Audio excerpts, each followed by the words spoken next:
Her demeanor was the first thing that tipped me off. You see, our daughter Joanne had come home in tears, leaning on Linda and me for comfort. She had been unfaithful to her husband, Jack, and now she wanted me, her father, to step in and persuade Jack to forgive her and give their marriage another chance. Joanne reasoned that nearly 90% of men had been unfaithful to their wives at some point, and Jack probably wasn't an exception. After all, he was charming and good-looking, constantly surrounded by women who admired him and vied for his attention. Have you ever actually caught him doing anything unfaithful? I asked. He is attractive, and women like to be around him, but that doesn't mean he's cheated. What on earth made you decide to betray him? It wasn't intentional, Joanne admitted. We were at that party, and Jack had to leave early to deal with an issue at the factory. I had a bit more to drink than I should have, and when he said he wasn't coming back, he told me to get a ride home with one of my friends. And? The friend that took me home was Eric Turner, and he kept telling me how much he adored me. He started kissing me, and when we got to our driveway, he started feeling me up. It felt good, so I let him, and I guess I was a little drunk. I didn't know Jack was home already. The next thing I knew, Jack had flung the car door open and saw me without clothes. I was sitting on Eric's lap and he was. She stopped there. Joanne was crying and sobbing as she was telling us this. Joanne, if you think I'm going to side with you or interfere, I'm not. I thought your mother and I taught you better than to cheat on your husband. Your mother and I have been married for 30 years, and if she did that to me, I'd toss her butt out. It would rip me apart, but I would feel I had to, just to keep my self-respect. Come on, Daddy. You must have been tempted in the last 30 years, haven't you? Sure. Several times tempted, that is. But there has to be mutual respect between loved ones. Do you think your mother has ever gone out and got laid and been unfaithful to me? There was total silence. I hadn't looked at Linda while I was berating Joanne. The silence brought me around, so I was staring at my wife. She was pale and looking at the floor. Linda, look at me. She couldn't. I got up and left the room. I went out into the kitchen. Joanne was still crying when she came to get her coat. Joanne, did you know your mother has been unfaithful to me? Now Joanne wouldn't look at me. So, I could conclude she probably did know. Like mother, like daughter. Get the hell out of here. I know just how Jack, that poor scumsucker, feels. I hope he kicks you out for good. I went back into the living room, and this time Linda looked at me. I'm sorry, David. Can you forgive me? I think you are sorry I found out. Evidently Joanne knows what you've done. Can you imagine how I feel about that? Every time she came over, she probably looked at me with pity. Well, I know about it now, so all we have to figure out is what is going to happen next. Can't we go on just like we have been? I still love you. I can't. There are too many that know about it. You, Joanne, probably Jack, your lover, and all of those he most likely bragged to about getting into your pants. No, no, no. I have never denied you anything. I've given you all the sex and love you wanted. I've raised your children, kept your house, attended your functions, and been by your side whenever you needed me. How about trust, honor, and commitment? Did I have those too? I thought I did, but apparently I haven't. I guess the only thing for me to do is leave. You had better get an attorney to represent you. I will try to be as amicable as possible through all of this. If you could read my mind right at this minute, it would make you afraid of me. I walked upstairs and started packing a suitcase. I had traveled quite a lot, so it only took me a few minutes to decide what to take. When I came back down, Linda was still sitting where I left her. Don't you want me to tell you about it and how it happened? No, I don't. You must have been willing, because I know you don't drink, so you can't even use the same excuse that Joanne has. I'll have my lawyer call you, so you can tell him who you have retained. God, Linda, I admit I have been happy with you, but I don't see where I could ever be again. You better tell Jason. Joanne most likely will, but he better hear it from you. Boy, is he going to be hit hard when he finds out both his sister and his mother have been screwing around. I left before Linda could say anything more. I sat in the motel room thinking back over my life. I suppose I had an easy time of living up until now. My folks were upper middle class, so I had been able to have a good education. Everyone always said I was too serious, but people knew where they stood with me. Not that I am overly righteous, and I didn't feel that way about this situation with Linda. You had to have some rules to live by, though. Marriage to me was a solemn and serious affair, and when I took the vows, I knew I would keep them and everyone else should too. What made Linda think she didn't have to? She was a grade school teacher. Christ, she taught the kids to adhere to rules every day. If they didn't, they were punished. This guy that she didn't deny having an affair with must be something. Did I want to know about him? That was a definite no. I might find out he had a bigger tool, gave her better climax, or treated her better than I did. I don't see how he could, though. All the time we have been together, I have thought of Linda first in everything, including sex. My thoughts turned directly to Linda. She was an attractive woman, 49 years old, keeping herself toned and groomed. But then I kept myself that way too. Neither one of us would have any trouble finding another companion. Wait, she had already found hers. It was only me that would be looking. As I sat there still thinking about her, I decided that I didn't feel the same about her as I did just 2 hours ago. It was a big loss and it left a hole in my heart, but I hoped that would close after a while.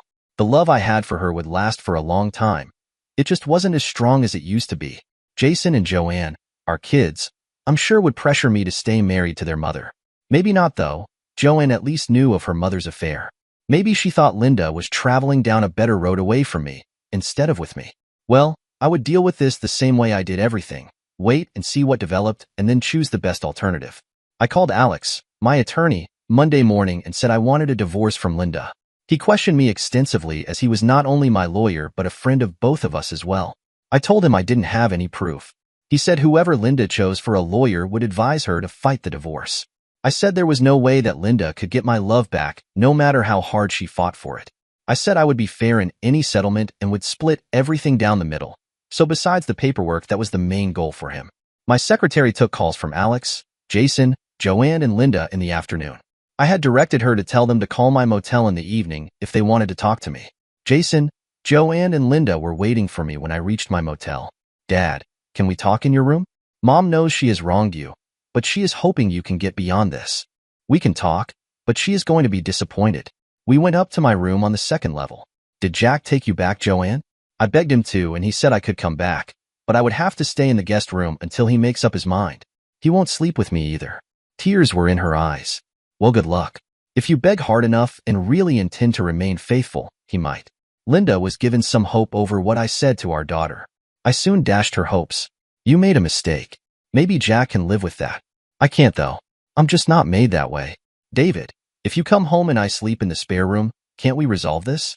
I haven't made up my mind yet. First, who did you have an affair with? You don't know him, so you don't need to know his name. Where did you meet him? At the teachers' convention. When? 27 years ago. How many times have you been in his bed? I'm not going to answer that. Haven't I told you enough? I admit I had sex with him. What more can I say? I sat there looking at my wife. Then the thought struck me. There is a teachers' convention every year, and Linda went to them all. Was that why she wouldn't answer? I had to know. So, you have had sex every year for the last 27 years with him at the convention. Is that right? Her head came up with that. Not every year. If you must know, I missed too. It looks like I am going to miss this year too. I'm so ashamed of all of this. I didn't realize what it looks like until it has been brought out into the open. David, come on. You were never hurt by this. Remember the great sex we have when I get home from the convention? Both Jason and Joanne were conceived in those sessions. I wanted to hurt, suspecting that great sex with me was her remembering the time with her lover only a day before. Or they were conceived a few days before you got home. It looks like that could be a distinct possibility. That got to her. We took precautions. It did not happen. Jason and Joanne are yours. You have to admit I have reason to doubt you. Right now I don't even know why I'm talking to you. I've got a 304 for a wife, and you want me to forgive you, and for me to forget about what you have done. Bullshit. I said to Jason, I hope you are my son. I don't know what I would do if you aren't. What about me, Daddy? I'm your kid too. I know I am. Well, why don't you act like it then? Joanne, you know I love you, but what you've done to Jack breaks my heart. I'm sorry, Daddy. Please talk to Jack and make him forgive me. I couldn't do to him what Mom has done to you. I promise I'll be true to him forever. Okay, Pumpkin, I'll talk to him. You two kids go along. I want to talk to your mother. I'll see that she gets home. I got a hug from Joanne and a handshake from Jason. Linda sat very still on the bed watching this. When they left and I could see their car leave the parking area, I turned to my wife. They are great kids. I hope Joanne does what she says she will. 2 304s in the same family would be too much. Even if the kids aren't mine, I love them. David, stop calling me a 304. 3 nights out of a year does not make me a 304. What am I supposed to call you? Maybe a loving wife that only cheats a little. How would that be? You might as well take me home if all you are going to do is call me names. We've always been able to talk without being nasty to each other. Okay, I'll try. You have to know how I feel about this and realize how much you have hurt me. I didn't realize before, but I'm beginning to. I was crushed when Joanne came and told me what she had done. She and Jason knew about me. I thought her knowing about me would keep her from doing the same thing. How long have they known? 2 years ago, they came to the convention to visit. They found a man in my room, and I couldn't cover up what we had been doing. I made them promise to never tell you. As far as they know, I haven't had him in my room since. What should I know about this man? If you have been cheating with him for 27 years, he must be really something. David, I was 22 at the time I met him. Teachers flirt just the same as any other group. He and I were flirting, and we both got too hot. It happened, and we had sex. This occurred the last night of the convention that year. I came home and you and I had wild sex. I found out shortly after that I was pregnant with Joanne. The next year I didn't go to the convention because Joanne was a baby. The year after that there was no question. I spent all 3 nights with him. I missed my monthly after I came home and Jason was born. I honestly don't know who the father is, but if you could see him, you would know both are yours. I didn't go to the convention the year Jason was born. I have been with him every year since. Why? What is the attraction? It isn't the actual being with him. It is the excitement as convention time gets closer. I'm going to be doing something that nobody would approve of. Nobody would expect it of me either. You didn't and the kids didn't, and they think I stopped when they caught me. Christ, last year I almost went wild when I thought you might come busting the door down, because maybe they squealed on me to you.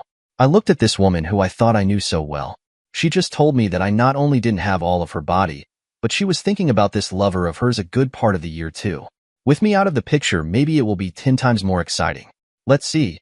You've been in bed with him, 75 times in the last 20 or more years? You want me to forget all of that? Come on, get your coat.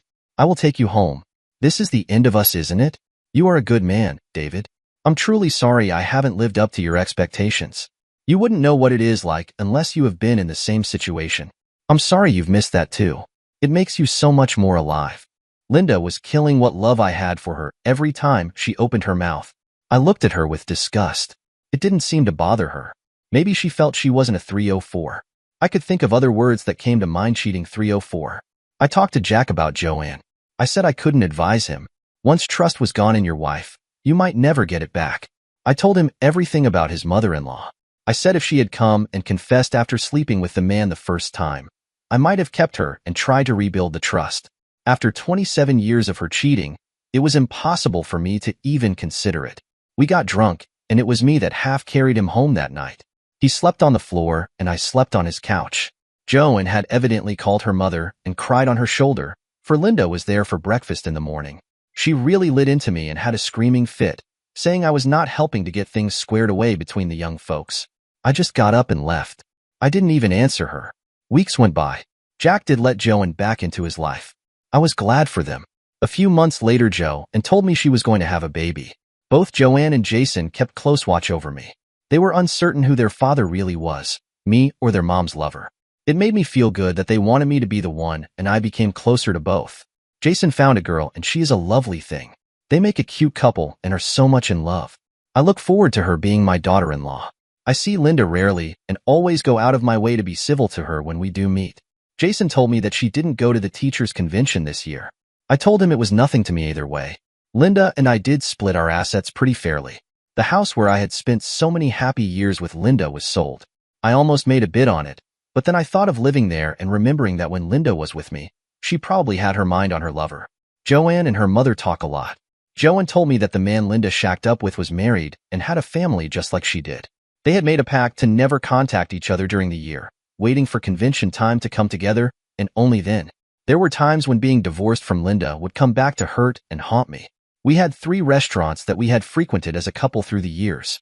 The first time I saw her there at dinner with another man compounded all of the pain of her unfaithfulness. I controlled my feelings and spoke without rancor and was pleasant when introduced to her date. It was an uncomfortable situation, and I was glad when dinner ended and I could escape. I hated her more right then than I did all through the process of our divorce. It was different when I invited one of the teachers she worked with to dinner. We were placed at the table next to where she was seated with a female friend. Linda couldn't handle the situation as well as I had and never finished her meal, going to the powder room and never coming back to her table. Odd, but I didn't derive much satisfaction out of the pain I knew she must be feeling. I guess we both picked different establishments to dine at, for we never ran into each other at a restaurant again. We did of course meet at family get-togethers, and over time we came to be at ease with each other, but the memory of cheating lingered. My life took a sudden turn. I was in the grocery store. I was going through the checkout behind a boy that had 2 candy bars. I saw him pocket a prepaid phone card. He paid for the candy. He was going to walk out without paying for the card. Son, you have to run that card through the checkout. Give it to me and let me pay for you. You wait for me and I'll walk out with you. His face was bright red, but he waited for me. That's how I met Brian Raymond. When we got outside, I handed him the card. Tell me about it.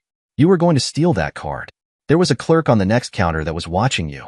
You would be going to jail right now if I had let you walk out. Thanks, mister. I know better, but Mom is in the hospital with a broken leg. I wanted to talk to her. I don't have any money to go see her, and I thought I could call her. What hospital? The one on the other side of town. Mercy Hospital, I think. Sis cries every night because we know Mom is worried about us, but we have no way to see or talk to her. How old are you and your sister? I'm 16 and Wendy is 14. She is really afraid of staying alone, but so far no one has bothered us. Mom won't be home for another week or more, the last we heard. These kids were up against it. Where is your father? He was killed in Iraq. Mom is waiting for the government to send us some money. I just hope it comes before we lose our apartment. Would you like me to take you and your sister to see your mother? I can tonight if you want. I don't know. Mom doesn't like us talking to strangers. Why don't you call her, and you can tell her my name. I'll give you my wallet, so you can see for yourself who I am. Here, takes my cell phone. It already is programmed for 911. If you think I'm doing anything wrong, just hit the button. I really would like to help you. Okay, I guess I can trust you. We have to go to Aspen Grove Road to get my sister. She will have the door barricaded. I wish we didn't have to live there. Mom broke her leg falling through the porch, and it is a compound break. She is also worried how she is going to pay her Jack at the hospital. We found his sister Wendy, just as Brian said we would, with the door locked. Brian explained to her that his friend was going to take them to the hospital. Wendy was a shy little girl, just beginning to bud into womanhood. I thought back to when Jason and Joan were that age. How would they have coped with the dire situation that these kids found themselves in? Not well, I guessed. The two kids were quiet on the way to see their mother. I asked who rented the apartment to them. Brian said some management company handled the property. He didn't know who owned it. When we got to the hospital and found which room the woman was in, I stayed out in the hall until Brian explained how they were able to come to see her. In a few minutes, the woman, whose name was Margaret, asked Brian to find me so we could meet. I came into the room to meet Kathy Raymond. She appeared to be 10 years younger than me. I couldn't tell much about how she looked, lying in the hospital bed as she was. She did have beautiful raven hair.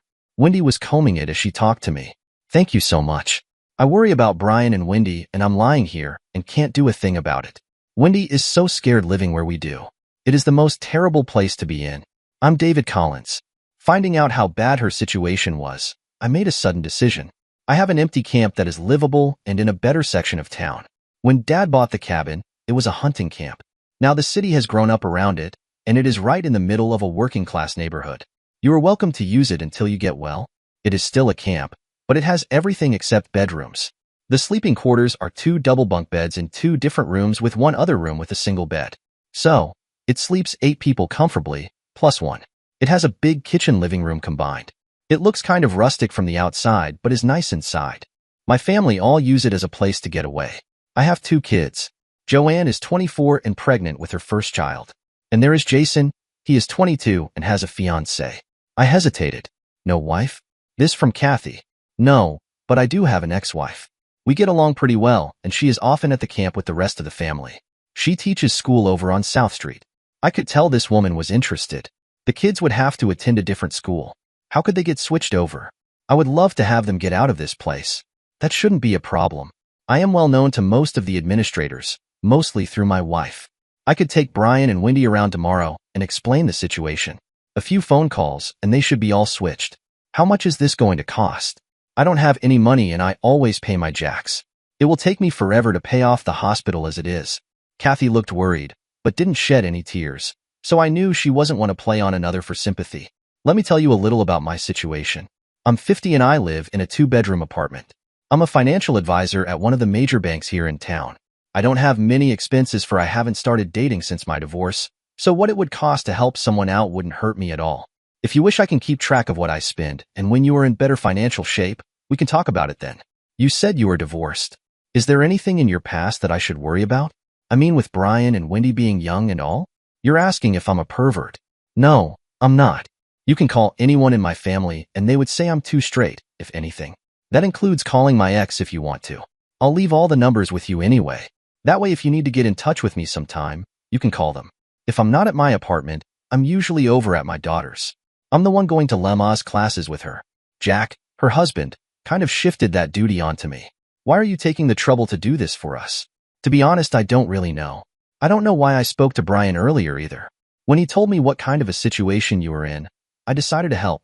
I have raised 2 children of my own, and sometimes they made mistakes. I'm thinking I showed them the right way to go. Yours are at a crossroads. I'd like to see them take the right fork. People like you don't help someone like me very often anymore. They are out for something for themselves. Let's just say I may be a throwback to an earlier and better time.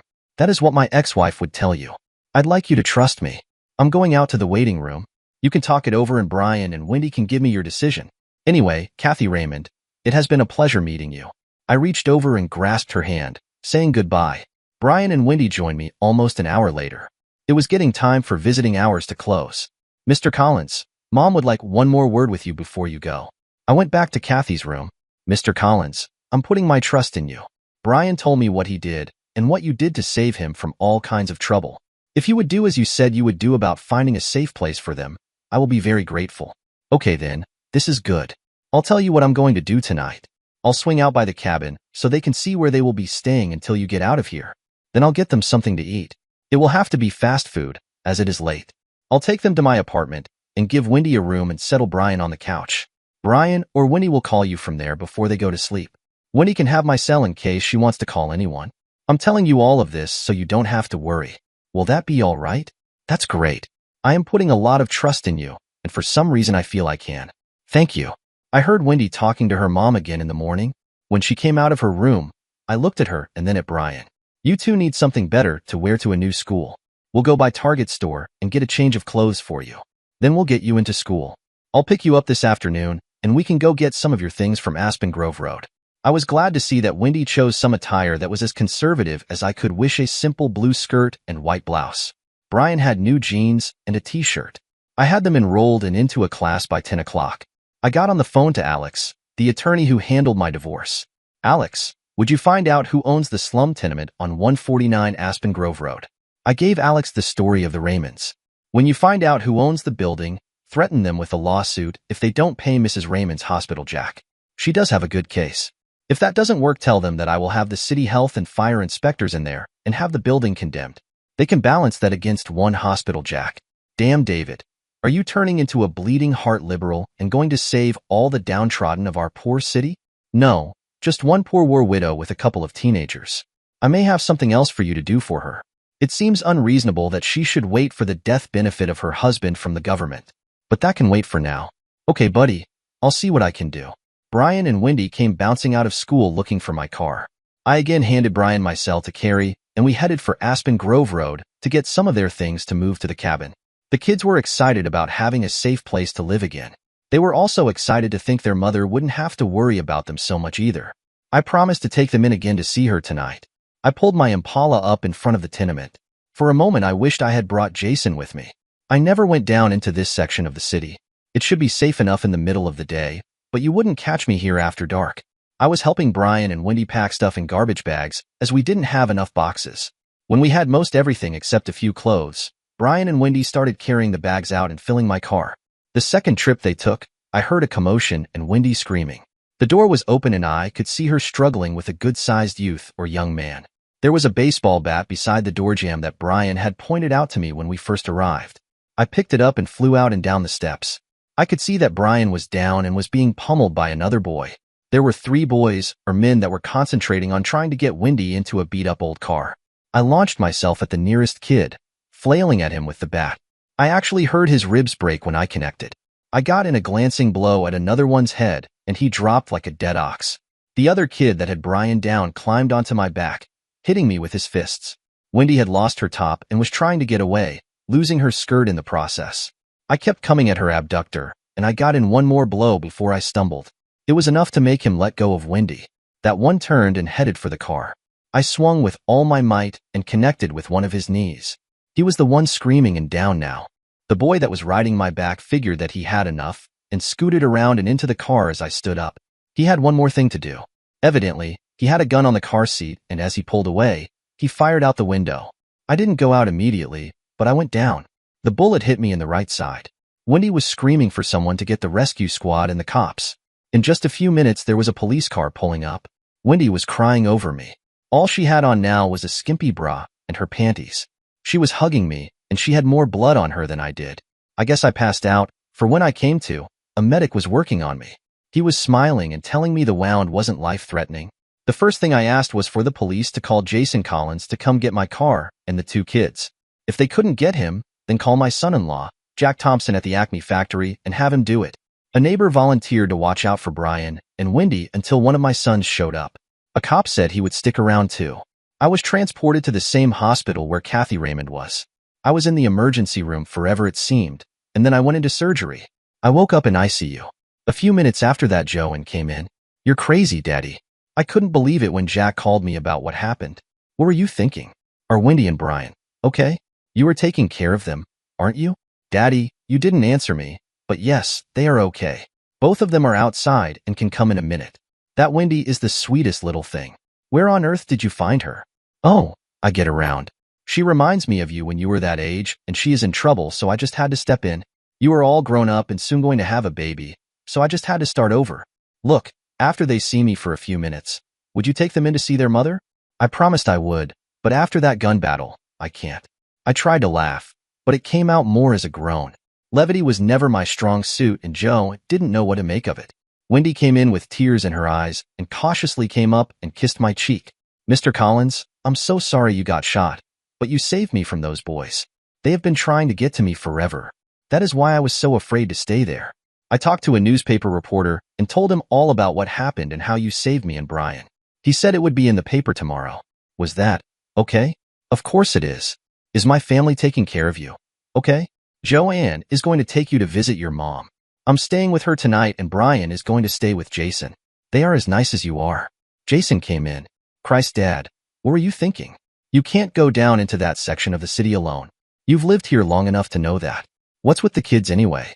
All they will tell me is that you saved them." "Well, I did, I guess. Their whole family needs a hand for a while. I think we can do that. How bad is this gunshot?" "The doctor hasn't talked to me. Not too bad really, considering." "Oh, and you don't have to worry about the guy that shot you. He died in a car crash while being chased by the police. It'll be in the paper tomorrow. The other 3 have various broken bones." "When did you get so violent anyway? I never have seen you like they say you were. Even when you were the maddest at Mom, none of us suspected you could do what you did today." I thought of Joanne when I saw Wendy being manhandled. I like to feel I did what I had to know more. "Well, I'm sure you have. Boy, this is going to open Mom's eyes. You know Mom never thought you would divorce her. She thought she could talk you into keeping her, no matter what she did. Actually, she has more respect for you now than when you 2 were married. Bully for you anyway." Brian just came in and shook my hand. "Mr. Collins, I punched in 911 before I was knocked down. Was I right in doing that? You both did everything right. You both fought as hard as you could, and it paid off. Your mom is going to be proud of you." The staff came in and said I was ready to be moved to my room. I was settled in for the night. I still didn't know how bad my wound was. I knew it was bad enough before morning. I kept asking for painkillers. And then I was served breakfast, and that was hardly edible. They did give me some coffee. The doctor came in and said I was minus some rib bone. It was smashed so badly they had to take part of it out. There were no internal injuries except for some bruising. I would be on a normal diet by evening. The police were here to take my story. They said there was nothing I would be charged with, although I raised havoc and broke several bones with the bat. A newspaper reporter came in and asked if I would talk to him. I said I would, but didn't have much to say. He handed me a paper. Front page and center were this headline: "Hometown man saves teenage girl from abduction or worse." It was a long article. Most of the story was a quote from what Wendy told the reporter. She made me sound more of a god than the normal person I really am. There were quotes from the neighbors about how tough it was living in this section of town. Then there was some crime statistics listed. The photographer did even better. There was a full-page spread in the centerfold. He caught Wendy hugging me while I was unconscious. She was standing in her underwear with blood smeared from where she had hugged me. There was one of her crying while I was loaded into the ambulance. One shot was of Brian being treated by a medic for a bruise. There was a 3-shot montage of the 3 perps I had knocked down. The last picture on the page was of the crashed car of the one who shot me. I looked up at the reporter as he asked what I wanted to add. I didn't realize how tough it is to live in that section of our city until a couple of days ago. I avoided going down there because I had heard it was rough, but I know how bad it is now. There has to be a lot of good people trapped in the same situations as the Raymonds are. I saw a chance to help a couple, but what about the rest? It is sad that the city condones such situations. These two kids are willing to work to earn a little money, but when they are afraid to come out of their house, they can't. Do I have anything to add to your article? Not really. I just saw a chance to help someone and I was able to. Maybe someone else will see a way to help someone. If they do, seize on it. It is a great feeling. The photographer came in and snapped my picture, and the reporter said congratulations and hoped my recovery was swift and painless. Yeah, right. There was a light knock on the door, and it opened wide, admitting first a leg in a cast, and then Kathy sitting in a wheelchair. She was all smiles when she saw me sitting up and wide awake. Hi, Mr. Collins. When you set out to protect me and my kids, you go all out, don't you? If I could reach you, I would kiss you. Consider it done anyway. I read the paper, and you are some kind of giant in my book. Tears of happiness filled her eyes.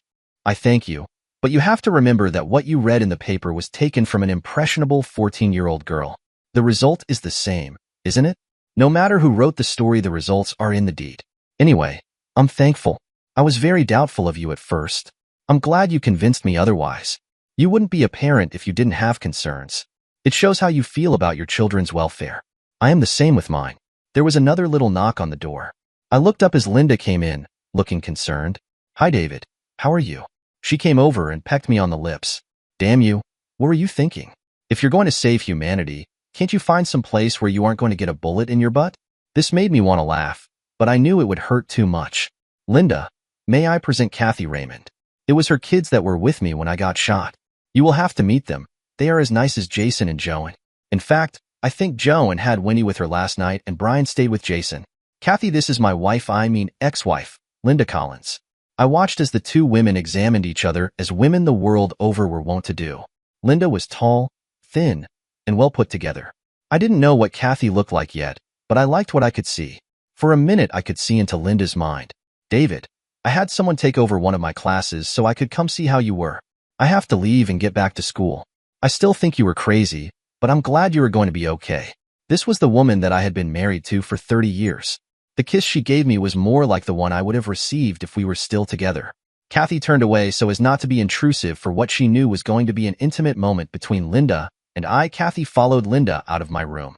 Before they were out of my hearing, she told her what a lovely daughter we had. She hoped that Wendy would be as nice as Joanne was when she matured. Joanne came in with the two kids after school. Kathy wheeled in with them. Wendy came right over to me and kissed me. Do I have to call you Mr. Collins? I would like to call you David. May I? I looked at Kathy. It is up to your mother. I am a little old for you to call me David, but Mr. Collins puts me off, so I will leave it up to her. If you call me David, then she will have to call me that too. How's that? Kathy laughed. Okay, all of us will call you David. Good. So, Winnie and Brian, how did it go in school today? Did anyone recognize you from the newspaper? Wendy colored up a little. Everyone knows what happened. Even the teachers that know you spoke to me. Some of the girls said they wished that happened to them, so they could get their picture in the paper. They just don't know how scared I was, or they wouldn't wish that. One of the upperclassmen came by and said I had a nice butt. He meant it as a compliment, or said he did when Brian threatened to slug him. I hope the kids forget all of this. I don't like to be the center of attention that much. They will, if you don't play it up, and then you will know your true friends. The ones that realize how bad it was for you. That is, how about you, Brian? How did your day go? About the same as Wendy's, I guess. The guys wanted to know how I was related to you. I said we weren't. You were just watching out for us. We needed someone because my dad was killed in the war. They think you are some kinds of hero, just like it said in the paper. I don't feel like a hero. I'm sure those kids that I hit with a bat and smashed up don't think I am either. Their parents won't think so, for the Jacks will be just one more burden on them. What about the boy that was killed? How bad must his parents feel? Am I sorry for what I did? No, I'm not, for it was a necessary thing to do. By the same token, I can feel bad for what I did. Can all of you understand that? Joanne had heard me speak like this many times, but these new friends didn't know me that well. It takes time to know the ins and outs of people when you first meet them, and then sometimes you never know everything either. Just look how I thought I knew everything about Linda. I couldn't have been more wrong. Joanne, has Jack been able to do everything I asked him to do? Yes. Good. That simplifies things for the Raymonds. This is what has been done. Kathy, you now have a new address and your things are all moved in. Joanne's husband got some of the men from the factory to get everything from your apartment and put it in the cabin. I think you will be comfortable there until things improve for you. Jason is going to take you kids shopping for food to stock the pantry. Get whatever you like and some staples like flour and sugar, etc. When you get out of here in a few days, you have a home to go to. Of course, the Collins may descend on you some weekends. That is what the bunk rooms are for. We have a great time there, and I don't see why we can't continue. I may even come out and recuperate for a week or so. 2 cripples are always better than 1. I wished I hadn't said that, for I made myself laugh and that hurt. That in turn made everyone laugh the harder. Does your ex-wife still come out there?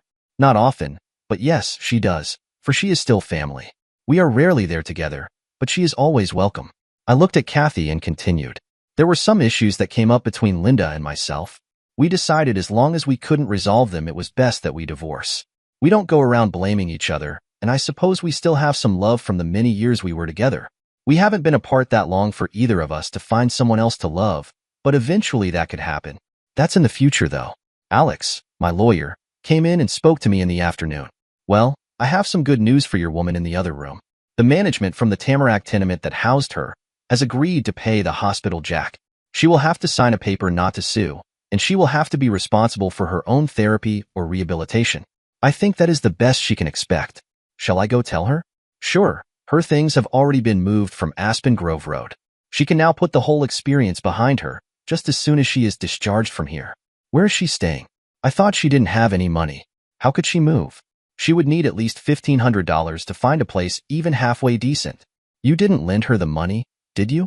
Nope. So far, I have had Jack move the 2 kids into the cabin with the stipulation that the bunk rooms are still available for us to use on weekends.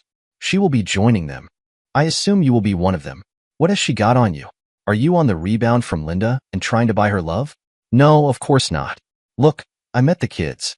I could see Joanne and Jason in them, and so I decided to do something about their situation. I met their mother and have seen her for about a total of 3 hours. There is nothing there. Well, I'm predicting there will be. I just hope Linda doesn't throw a monkey wrench into the mix. She still has a lot of feeling for you. I understand the 2 women have met already. Yeah, they were in here and I introduced them to each other. It seemed to go okay. I didn't see any claws from Linda, and Kathy doesn't know me well enough to fight her for me. You're scrambling my brain with all of this talk about women anyway. Get the hell out of here and go earn your pay.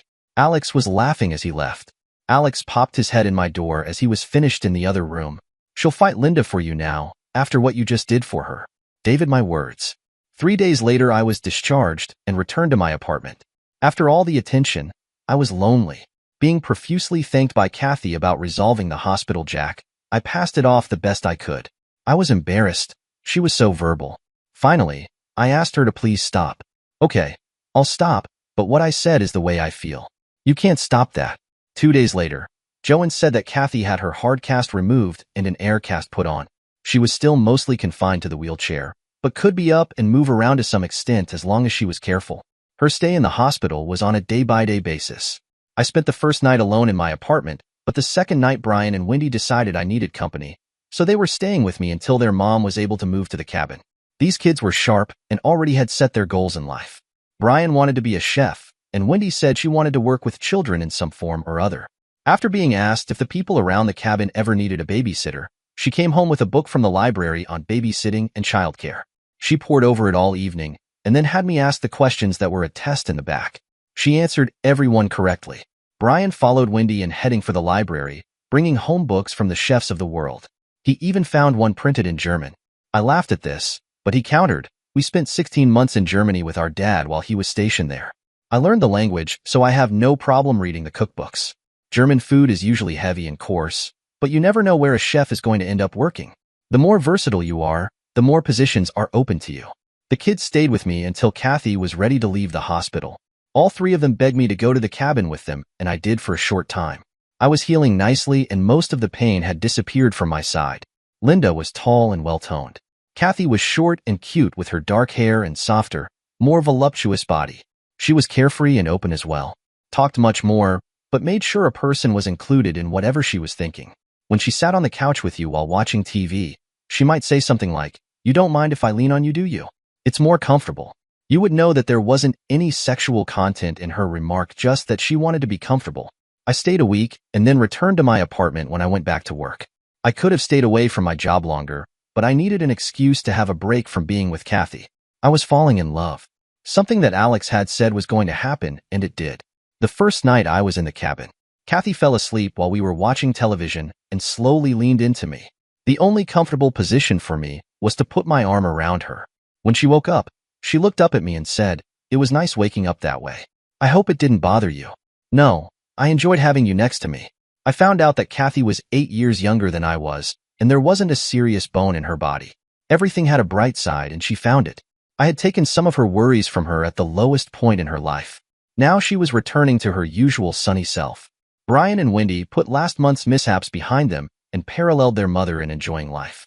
I gloried in my stay that week. It was like I had gone back in time and was where I was when Joan and Jason were the same age as Brian and Wendy. I do declare it was more fun now than it had been then. Kathy was just a happier person than Linda, and it rubbed off on me and made me happier. I had other things to think about too. On occasion, Kathy had me massage the muscles on her lower leg. She was very careful to keep herself covered, but at times I had glimpses of her upper thighs. I felt like a dirty old man or an uncertain teenager depending on my mood of the moment. I had to leave for a while to get my head together. So as I say, I moved back to my lonely apartment. I couldn't keep away from the cabin though. The kids drew me back almost as much as Kathy did. Wendy always gave me a kiss on the cheek and Brian hugged me. He was a busy kid now that he was where he could find work. He was doing yard work around the neighborhood, and within weeks he had a list of clients and was having to turn down more. Not only that, every chance he got, he was trying out new recipes on his mother, sister, and me. If he was making something he thought I would like, he would call and say, "Supper's on." I looked forward to these times immensely. Wendy was the same. When the neighbors found out how serious she took her babysitting duties, she had to get a planner to take care of them all. I watched their grades, but I didn't have to, for they were always in the top 10% of their class. The family knew that I was most usually to be found at the cabin. I received a call from Linda one afternoon in my office. "David, are you going to be home in your apartment tonight?" "Yes, I suppose so." "Why?" "I'd like to come over and talk. Mostly about old times, I guess. I just don't see much of you anymore, that's all." "Sure, I'll be here. Do you want to come for dinner? We haven't had one together for a while. I'll put something in the broiler. You can bring me a bottle of wine and whatever you want for yourself. It'll be fun. I'll see you at 6:30. Is that too soon?" "That'll be just right." I met Linda and we kissed affectionately just like we used to when we were husband and wife. We busied about and soon ate. Linda had brought a bottle of fine red wine for me and a pop for herself. She also bought a cheesecake for dessert.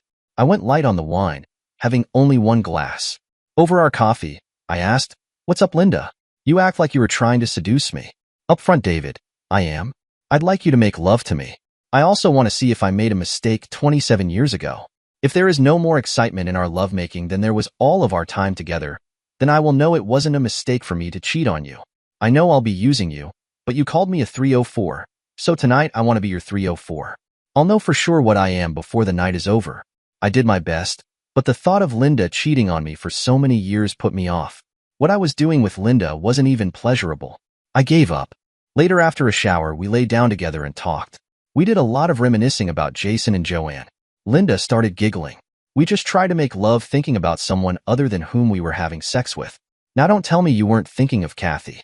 I knew then that she had it all wrong. I wasn't thinking of Kathy. I was thinking of her with her lover. I didn't say anything. She then drove the nail in deeper saying, "I know I was thinking about Gary." "Gary?" "Yes, Gary Brown, the man I had sex with once a year for more than 20 years. He called me the other day, the first time ever. He missed me at the convention last year when I decided not to go. He wanted to know if I was all right. He told me his wife had died a few months ago of cancer. He asked if I would meet him. I told him that I would call him back soon." She paused. "Do you hate me?" "I should. Really, Linda, you hurt me terribly. I trusted you, and you threw that away. Tonight has been the first time I feel you have been honest with me. There isn't enough love between us now for me to hate you." I thought about what she had said to me one time. "Are you as excited as you used to be waiting to meet him at the convention?" "Yes, the very same. Can I tell you about him? It is something I want you to know. Maybe you will understand me a little better and why I chose to cheat on you. I'll admit I am curious, although I have tried not to be." "Okay, but first I want to tell you how I have perceived you and why I have wanted to stay married to you. You are tall and handsome, and I've always been proud to stand at your side. You keep yourself well just as I keep myself. You have the classic features that are every woman's ideal. That said, I see you as a little too rigid and unbending, and always in control of yourself and your actions. Gary is much different than you. He isn't any taller than I am and kind of soft and cuddly. He does have a very deep laugh, and that is what first attracted me to him. When it booms out, there is a timbre to it that sends shivers all through me. I heard it the first time from way across the room when I was standing in the convention hall. I made my way in that direction and had to wait until he laughed again to find out who I had heard. Later, he was at my table for dinner. I guess he was attracted to me as much as I was to him. That part is history. There is no doubt in my mind that Jason and Joan are sired by you. I met his family about 10 years ago when they came to the convention for the oldest boy's birthday.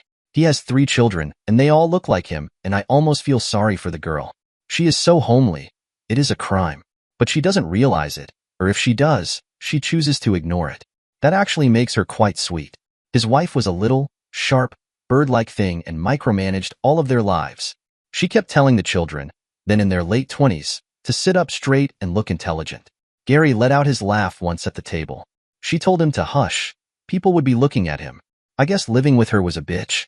It was natural when Gary and I got together to let our hair down and enjoy each other. We put our spouses aside and had fun. Can you blame me for thinking about him from year to year? When the convention was over each year, we came home and resumed our normal lives. Never once have I dishonored you or wanted to when I am with you. I honestly believe I have been a good wife to you. You have called me a 304, but I don't feel I am, and never in God's world have I wanted to hurt you. I have had a chance to watch you and Kathy together when you weren't aware of being observed. I think you are in love with her, and I know for sure she is in love with you. Bend a little and do something about it. Find that excitement that I feel when I hear Gary's booming laugh from across the room. It is something a person can't describe unless it happens to you. Don't be too sure about that, Linda. I had a taste of excitement when I picked up that bat and went out to save Wendy. I didn't care what happened. I could have been killed, but I was so excited I embraced it without thinking. I imagine it was the same when you were cheating, and your whole world could come crashing down if you were exposed. I get much the same feeling thinking about Kathy. Throw caution to the winds then and go for it. You will see how much more alive you will feel. Does anyone have to know about tonight? Even Joanne or Jason? No. I wouldn't want them to read something into it that isn't there. I think we can be friends, David. You are a great person, and I don't regret being married to you for so long either. I am hoping someday you feel the same way about me. I never intentionally meant to hurt you, and I'm sorry if I have. We did have a pretty good life together, but it isn't what either one of us need now. Am I right? That is the way we parted. Within a week, things changed suddenly for me. I had charged Alex with trying to find out why Kathy hadn't had her husband's death benefit paid out. Apparently, it was a clerical error and Kathy would be receiving what was owing her shortly. This was due to Alex contacting people he knew and the pressure he put on them to find out what the problem was. Kathy got a letter of apology and Alex said it was as good as the money in the bank. I got kissed all over my face, and when she stopped, I looked into her eyes and kissed her back. Where did that come from? That came from the first time I met you while you were lying in bed worried about Brian and Wendy. I wanted so to kiss you and tell you things were going to work out for you. Show me again how you wanted to kiss me. I very gently brought my lips to hers and kissed, savoring the new, soft feel of this woman that I had become enamored with over the past few weeks. Kathy clung to me, molding her body against me. Looking up at me, she said, "You aren't toying with me, are you? I couldn't stand it if you were." No, I wouldn't do that to you or anyone. It just isn't in me to be that way. When I kiss you, you can be sure it is for real and for you, only. What you are saying, I hope, is that you love me. Kathy made a question out of this. Yes. I lay awake at night thinking about you. What about Linda? How will she feel about this? She is always going to be around. Won't she be jealous, and won't you feel a little intimidated? No. Look, I was never going to say anything, but a week ago Linda had dinner with me in my apartment. We were both looking for closure after the 30 years we were married to each other. Linda told me up front she was there to seduce me. I went along with it for a while. She thought all along I was thinking of you. I wasn't then because I knew she was thinking of her lover. I was thinking of him too, and I hated him. My thoughts of you came later when we laid down next to each other and talked. We talked about all the time we were married, both the good and the not so good. She told me about this man of hers. The man called her at her apartment, the first time in nearly 30 years. He said he was now a widower and wanted to know how she was. She hadn't given him any details about herself when they talked. I believe he knows about her being divorced by now, for she was going to call him the next day. Linda also said she watched you and I together and came to the conclusion that you loved me and that I felt the same about you. Do you think Brian and Wendy will accept me as their stepdad if I ask you to be my wife? The kids have noticed the same things Linda did, Kathy said with a smile. They keep urging me to nudge you along, even if it means seducing you. Jason and Joanne are also wondering what's taking you so long. Well, I guess it's time I propose then, I replied. I was kind of hoping I'd have to seduce you first, she teased. But I'll say yes, and then seduce you anyway. As Kathy said this, she started unbuttoning my shirt. 2 months later, Kathy and I were married. But before our wedding, something unexpected happened. Linda disappeared for a week, and then one evening, I got a call from her. David, she began, her voice brimming with excitement. Please tell the kids that their mother's name is now Mrs. Gary Brown, and that I'm very, very happy. Tell them, oh, hell, just tell them I'll be home at some point to explain everything. Goodbye, David. And with that, she hung up, leaving me to process her whirlwind announcement. You must be wondering why I was never angry at Linda, and why I let her tell her about her affair with such calm. Well, as I said before, there was no love left for her for me to be hateful towards her. Any emotion for her would just result in more pain for me. At times, violence and revenge does not help. You just need to walk away. Dear listeners, please share your thoughts in the comments section below, and don't forget to like, share, and subscribe.